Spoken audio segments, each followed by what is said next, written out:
Если крупным планом русский мандайын қарайтмасаң, ол серьезно терлеп жатыр. Бұл сенесің да сөзге, сенесін алып кетесің, короче. Сосын бастайсың, мысалы, мынада там бір тесік ар жақта шықты, бір тесік мына жақта шықты. Брактар шықты, заводский брактар. Иә. Алдап, мысалы, қай жерге барасың. Может быть, и істейді осындай. Я бұлар атты дүкенге келдік.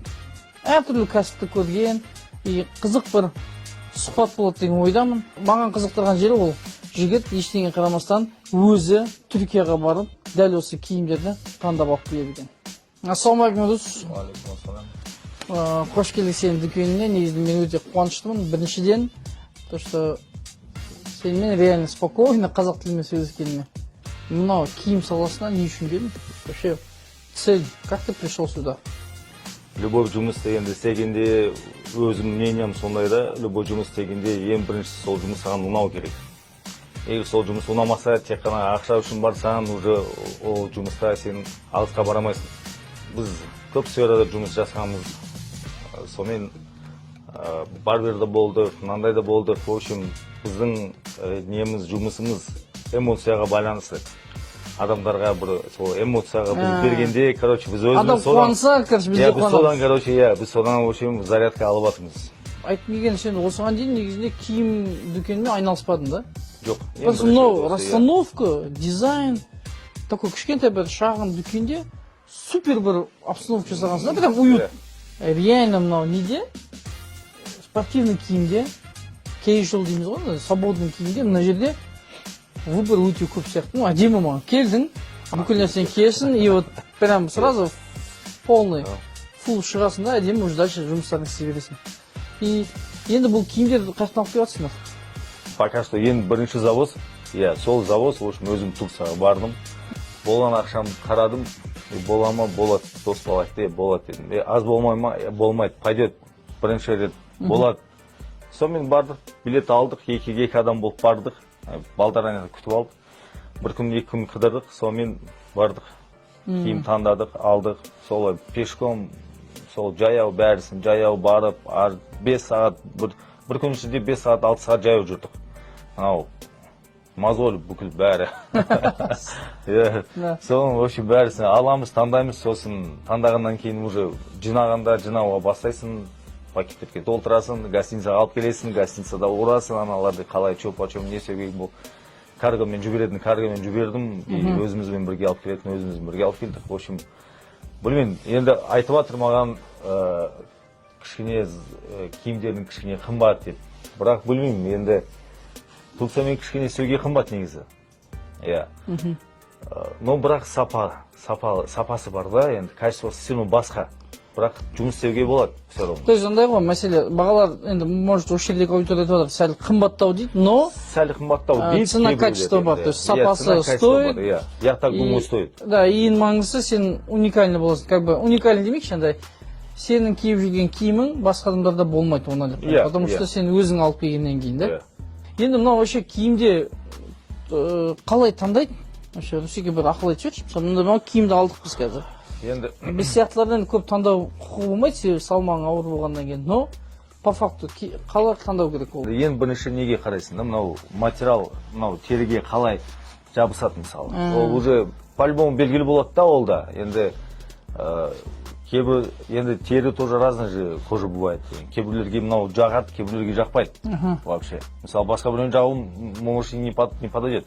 А бірақ негізі ең в первую очередь мынаған несіне көру керек. Материал как мынау кожаға. Сол үшін майканы шешіп алып, на голое тело киесің. В идеале, да? Киесің. Бір сезіп аласың да өзін, мынау жұмсақ па, қалай ма, там. Бұл егер отырды, мынау неге да, мысалы, на тело. Бұл, сосын уже сен астына киіп аласың футболка, и тағы да бір рет көріп аласың, и уже ары қарай уже көресің, жоғдарын көресің. Made in Turkey деп тұрады, или Made in China, там, Made in Italy деп тұрады. Соған қаншалықты сену керек? Насколько я понял, в принципе, мысалы, Қытайға барсаң, Қытайдың өзінде, в принципе, любой, короче, нәрсені жазуға болады. Енді крупный партиямен алсаң, айтасың, маған осын жаз, или мынаны жаз. Без проблем, хочешь, сен атын жөнін жаза салады, без проблем. Суть в том, что алдап мысалы қай жерге барасың. Может кейбір может быть и істейді осындай, білмеймін енді, бірақ негізі мен өзім сондай адам конкретно. Осы ма, мысалы осы. Мен мысалы осы костюмді, мысалы осыны. Мына жерінде замок бар, көп тұрсыз ба? Мына жерінде капюшон болу керек.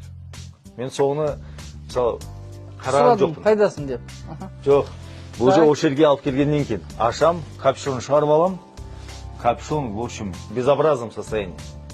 Не істеймін, барып, неге шырияға бердім, ананы кестірдім, короче, ампутация жасадым, короче. Болсын, бірақ енді и то Турцияның өзіне, мысалы, міне барасың, турецкий, там тоже делится. Мысалы, 5 теңгеге бар, 10 теңгеге бар, мысалы. Даже жақсынан барып алсан да, все равно кейбір жерлерде алдап қояма. Или, мысалы, мынаны сен мына таңдадың, айтым болды, ол айтады, мысалы, бір круг берді, айнал, жарсаттан кейін, дайындап қоям. Сен келесің уже, по-любому шаршайсың ғой, бәрісін тексеріп алмайсың, пакет ажып. Бұл сенесің да сөзге, сенесің алып кетесің, короче. Сосын бастайды, мысалы, мынада там бір тесік ар жақта шықты, бір тесік мына жақта шықты. Бір ақтап шықты, заводский бір ақтап. Осындай нәрсе, как бы, енді соған сталкивайся, и соны енді, в общем, енді, білмеймін, енді. Өткенде мен мынаны саттым, мынадан біреуін саттым, бірақ сразу мынау замокты, к чему я только все говорил, мынау замокты мен сразу айттым, аштым, көрсеттім, брат, ертең біреу айтады, мына жердің ішінде замок болу керек, мысалы, да? Капюшон болу керек. Иә, капюшон болу керек, мынау өз-өзімен бұл не емес қой да, мысалы. Сен маған келесің, или келмесең де ойлайсың, мынау тығып жіберді, наверное, 100% деп. Сол үшін айтам, лучше айту керек. Супер, братан.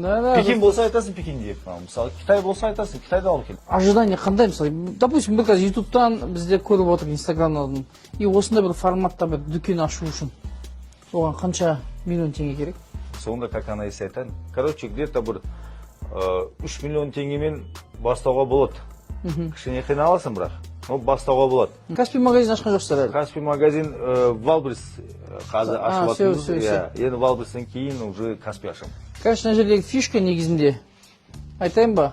Мен енді түсіндім өсекелерді. Енді иншалла бізде жарнама жасау арқылы Қаскеленнің де тұрғындары сапалы киім кисін дейді, бірақ негізгі мақсат Валбрис арқылы Ресейге сату.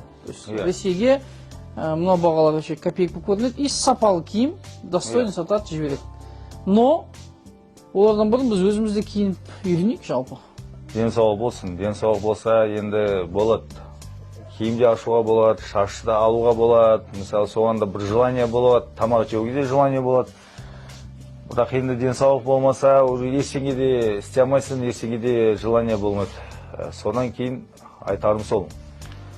Енді тем более қазір ораза ай кіріп жатыр. Иншалла осы оразадан кейін чтобы сол оразаны ұстап, и осы келесі оразаға дейін енді сіздің бәріңізге, енді туысқандарыңызға, сізге, ауыратын адамдарға енді Аллах Тағала өзі көмек берсін. Амин. Давайте келіскенше.